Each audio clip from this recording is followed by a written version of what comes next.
Hi guys, today I'm going to show you how to do an easy bun on long thick hair.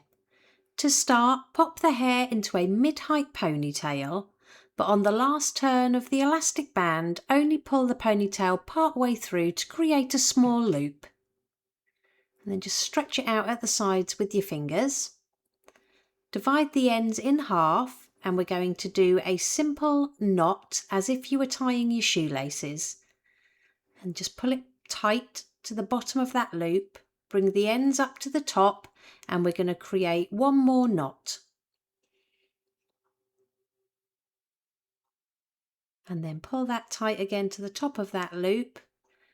Bring the ends down the side and tuck them underneath the bun and secure all the way around the outside with as many bobby pins as needed. Loosen everything up by gently pinching and pulling slightly to create more volume. And gently pinch and pull the crown for more volume and texture. And it really is that easy. Here's the finished look. If you liked it, please give it a thumbs up and don't forget to subscribe for more tutorials.